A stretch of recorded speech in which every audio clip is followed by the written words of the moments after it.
Hi everyone, it's Amanda. Welcome back to my channel. Today I'm going to be doing my best and worst monthly reads. So for each month I'm going to be going through my best book of the month and the worst book of the month, but I am going to be changing it up a little from my favorites video because of repetitiveness. So if the favorite was in that month, I will do the second best book.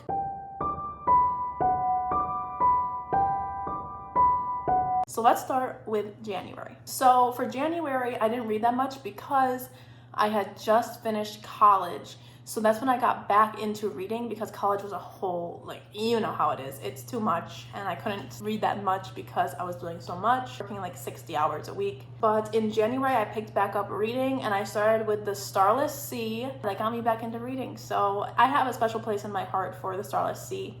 So that one is definitely the best of January. But I also read Credit Carded Sing and A Curse So Dark and Lonely. So they were all good. I don't have a worst for this month because I only read those three. I just don't have a worst. But The Starless Sea is so beautiful and I highly recommend. I know it's a little bit polarizing because of the writing style, but I think it was really beautiful and atmospheric. It's basically about this guy who finds a book and he is reading it and suddenly he's in the book and it suddenly just stops. And it just says he found a door and he never opened it. And so he goes on this adventure to try to find a door to the world. It just goes from there. I don't know how to describe it. It's just really beautiful. All right, for February, my best book was Red, White, and Royal Blue by Casey Mcquinston. This was a book about a Prince of Wales and a president's son, and they are in like this kind of enemies to lovers situation, but it's more so like friends to lovers because they don't actually hate each other for that long. It's like 20 pages. And then there's this hate to love thing and it's so cute and wholesome, but there's also those politics in there. But if you don't like politics, I feel like you'd still like this because I don't particularly like books with politics in them, but I really enjoyed this one. It was really funny and I'm sure I've talked about this in other videos, but the turkey scene is by far some of my best romantic comedy scenes of all time. The worst one was actually Uprooted by Naomi Novik. Now this wasn't bad. It was a 4-star read for me, but I didn't read that much in February either because again, I was getting back into reading and I just don't have that much to choose from. So I have to go with this one for the worst, but it was still good. It's basically like a witch story. She goes to this tower with this other guy that has magic and he's kind of like rude and mean and it's just like a Beauty and the Beast retelling kind of thing, but very much different. It has like dark woods and it's pretty good. It's pretty chilling, and I think that the writing style was really good because the forest, like the trees eat people. Like the trees, like how do I explain this? The trees take you and then they suck you in. It was good. It was good. It's another one that's like, it wasn't bad or anything. March. Okay, so for March, the best book I read was The Girl with the Louding Voice because it was so good. I chose it for book of the month and it was about a girl who wasn't that educated, and she wanted to be a teacher in the future, and it just goes through this really awful tragedy. She just goes through so much in the whole story. I just thought it was really well done and really beautiful, and it's literary fiction, which I'm usually not very much into, but I really enjoyed this one, and it was really sad. I definitely cried and it was really emotional. She works for this woman that's terrible, and it's basically a situation where her dad sold her off, I think, and she ended up in this terrible situation. So she's trying to get out of it and get her education. And it was just beautiful. So if you're into literary fiction and you want something that's really hard-hitting, definitely recommend that one. And then the worst book that I read was The Studying Hours, How to Be a Douchebag. This was just not that good. It was fine, but like it wasn't good. It was like a high school romance or college romance, maybe a douchebag story, you know? So like, it wasn't that good. It had nothing, I can't even talk about it because it was okay. It was kind of fun, but it was nothing like any of the good romances that I read or like the smut that I read. It was like good, but it kind of wasn't, you know? I give a lot of books that are actually like 2 stars, 3 stars because I feel bad. So for April, we read so many good books. Oh my gosh. We have to go with Birthday Girl by Penelope Douglas for that first best slot because it got me into Penelope Douglas and I love Penelope Douglas now. So I think that book deserves a little slot in my videos because I haven't talked about it much. But it basically is an age gap romance, but it's not distasteful in any way. I thought it was going to be really like gross because I never really read that before that time. So April was like the first time I ever read an age gap romance, and I was expecting something to be like really like icky, but it was actually really good because the main character was in the same spot as him in the like the life goals arena. She was like more mature for her age, and the boyfriend was not it. We didn't like him. But basically it follows this girl that she's working really hard to get a life that she wants, and she's dating this guy's son. So yes, it has that little element, but he is okay, let me explain. But he is the worst. The boyfriend is the worst. He like does a bunch of I won't get into it, but it's bad. And so the dad is like really good to her and everything, and it goes pretty slow. It's pretty slow burn, so nothing's like rushed or anything. So I really enjoyed that.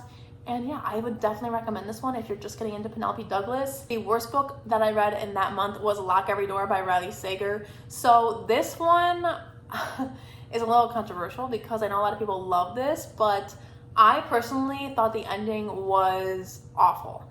And well, it wasn't awful, I just didn't particularly enjoy that.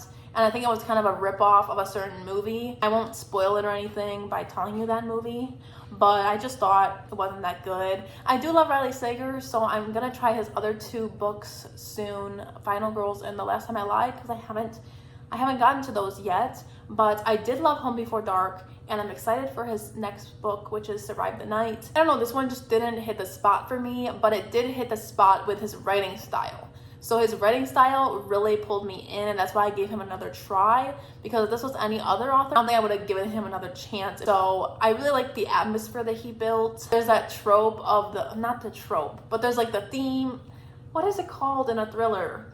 There's a common thing where like they have like the thing that goes through the rooms, like the pulley thing, and it like delivers you things. It's in the Starless Sea too. I forget what it is. A lever. Pull the lever. Pull the lever, Crunk. Yeah, I give that one 2 stars. All right, so for May, I'm gonna have to go with The Poet X by Elizabeth Acevedo. This one I read on an audiobook. She narrates her own audiobook, so it was really well done and it was beautiful. It's in spoken word. It is a YA contemporary about a girl who is coming to terms with her religion, and she's learning about herself and her brother and her family, how she feels about everything going on in her life. She's coming to terms with meeting boys and kind of how that goes. It's just a really good coming of age story, and I think it was really well done in terms of like the mom-daughter relationship and then the family aspect. Just learning about yourself and then learning that your siblings aren't exactly maybe what you think they are. And then for the worst book of May was definitely Little Fires Everywhere. I gave that 3 stars, but I didn't like it at all. I just didn't like the writing style. I think that's what it was. It's not that I didn't like the story, and I think maybe if I read it at a different time, I might have liked it because I was expecting too much, I think.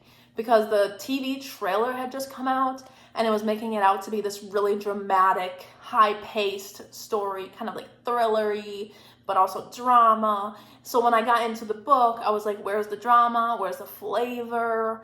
And it just didn't deliver. So I think I would have liked it better if I would have gone into it before I got those preconceived notions. It was definitely an important story, and it touched on a lot of good topics. So I'm not gonna say like it's bad, but I just didn't like it myself. All right, so for June, I would say my best was Get a Life Chloe Brown by Talia Hibbert. Everyone knows what Get a Life Chloe Brown is about, so I'm not gonna go too much into it, but I really liked the chronic illness rep in this book, and I talk about that a lot on my channel, about the chronic illness rep and a lot of things. So I really liked that, and I loved the love interest. I thought it was a sweet story, and it had just the right amount of smut versus story. So I think it was really well done. And then the worst book of the month was Vicious by Lj Shen. This was just, I don't know what I was expecting. I was expecting it to be really good because I was seeing it so much on BookTube, and it just seems like such a good romance, and it had that billionaire trope. But I think I've come to terms with the fact that maybe I don't like billionaire tropes. I can't be certain, but I think that might be the case because this one was not it for me at all. I couldn't get invested in the characters. I didn't even know what I was reading as I was reading it, and I was just kind of like, why is this so hyped? I didn't get it. So this one, I remember it follows this girl that gets bullied by the guy, and he is like in this mansion, and he's a billionaire or a millionaire of some sort, and he has like a bunch of friends that are also in on this business with him, I think. And he like is really mean to her. I just couldn't get into it. I don't know if it was because he was so mean or what, but I did not like that. So, not sure, Lj Shen, but I'll try more of her books and we'll see if I like something. Okay, for July, I'm going to break Darian's heart, but my best book we'll talk about first is probably, besides my favorites, was A Monster Calls by Patrick Ness. This follows a boy that's going through a lot with his mom having cancer, and it's just a really, really beautiful story, and I highly recommend to literally everyone because it's something that you just feel inside of you so deeply, because it goes over the anger that comes with grief and the anger of coming into terms with the fact that maybe what you're feeling isn't what you should be feeling. And I just loved it because I just connected on such a deep level. And then the worst book that I read that month was Strange the Dreamer. I don't like talking about this because I know a lot of people love this book, including some of my bestest friends on BookTube. So I will not shit talk this book. And it was just not for me. That's just all. I just think it was a little bit boring for my taste. And I know like Erin Morgenstern gets compared to Laini Taylor, so I was expecting to like it, but I don't know if I was reading it at the wrong time or if I just didn't like it, because honestly, it might be that I read it at the wrong time. I had just read it after reading Six of Crows. So obviously that was like a high-paced heist novel. And then I read the second book after that. Then I went right into Strange the Dreamer. So obviously that's like a huge pace change. I don't want to dislike it at all. I really don't. I want to like it. I want to have something to say that's good. I don't know. I think the characters were good. I liked Laszlo. I think their writing style was just a little bit too lyrical for me, which I know comes as a surprise because of Erin Morgenstern. So I do think it might have been because of the timing.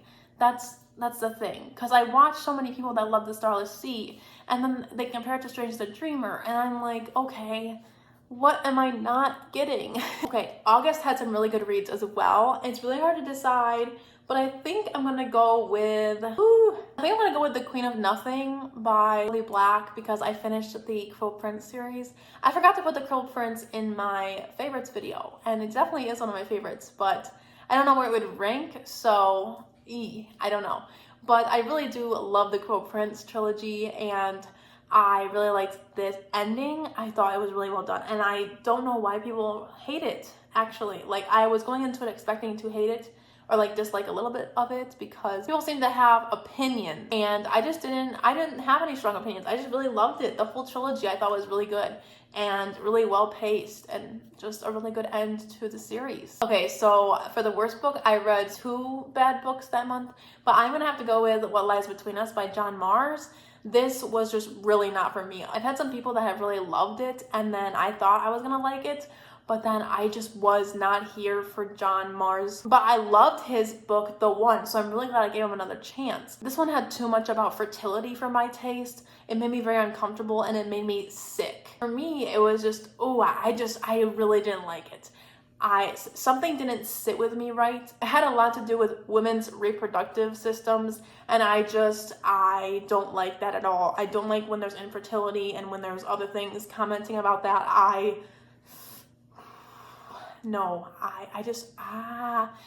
didn't like it. I really didn't like it. I don't really remember everything I had to say, but I did do like a vlog on it, so I'll try to link that in the description or the cards. It basically follows a mother and daughter, and the daughter is keeping her mom chained up in the attic for like an unknown reason, and you're figuring out why and what the dynamic is with them.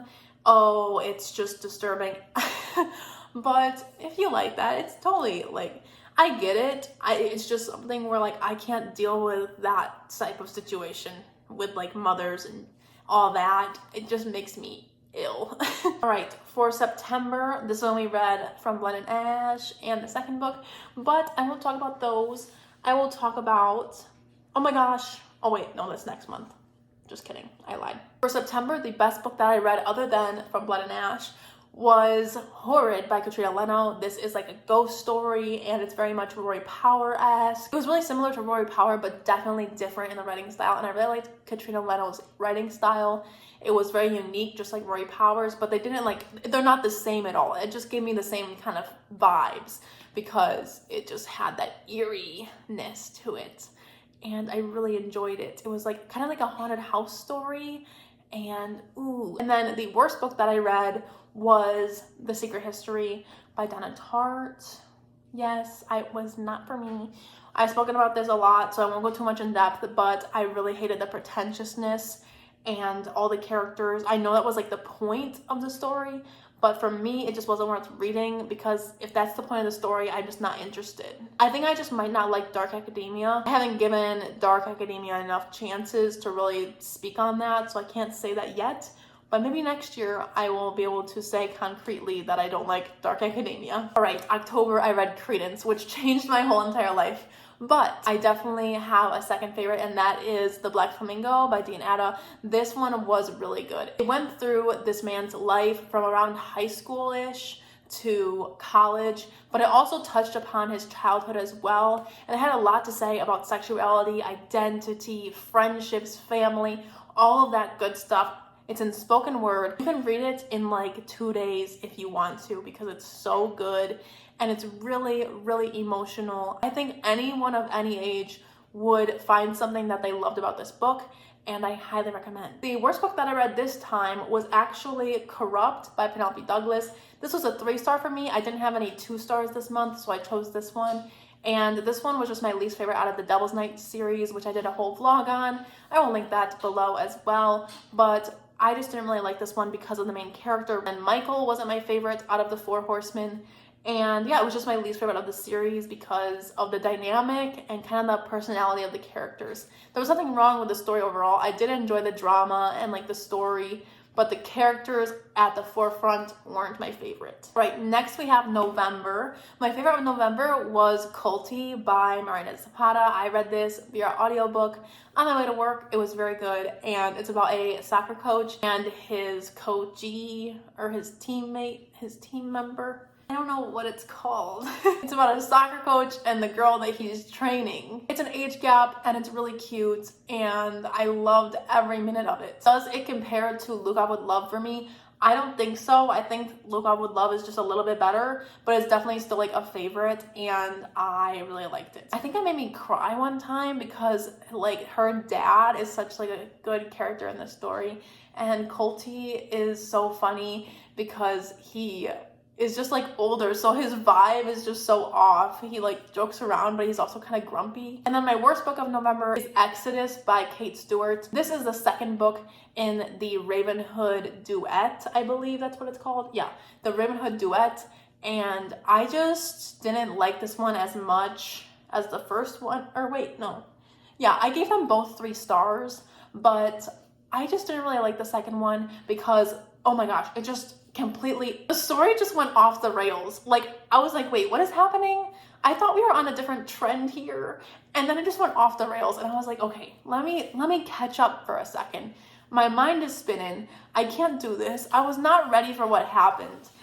Like, why did that have to happen? I was like set on this one specific guy. Basically, the story follows a girl who ends up dating all these guys in like this kind of gang situation. And, well, not a gang. It's not a gang. It's like a high-class gang, but they don't do gang stuff. They like do like professional gang stuff. It's hard to explain. This is why I don't do summaries. But basically, she dates like 3 of the guys in this kind of Ravenhood thing, and I was set on this one guy, and then it like did a switcheroo, and I was really pining after this one guy. And then Kate Stewart had to destroy me like that. And I was just a little mad about it. I was just a little bit salty, but you know, it's fine. It's fine. I gave it 3 stars. I enjoyed my time reading it. So that's that. And then December is still going on right now, so I can't concretely tell you. But my best so far was the 12 Dates of Christmas, which I will link my video below for the vlog. And that one's just really cute. It's very Christmassy. And it's very light on the smut if you don't like that. And then the worst book that I've read so far is, Eating Her Christmas Cookies. That was awful. But I'm sure I'll have a better answer for you later in the month. But I will be tier ranking all my 2020 reads later in the month so that it has everything included in there. And yeah, so that's all for today's video. I hope you enjoyed, and it's kind of a different concept for you. This one is also Hailey's video from Hailey from Bookland. She's doing this as well. So I kind of took her idea and ran with it. But I hope you enjoyed this, and I'll see you tomorrow in my next video. Bye.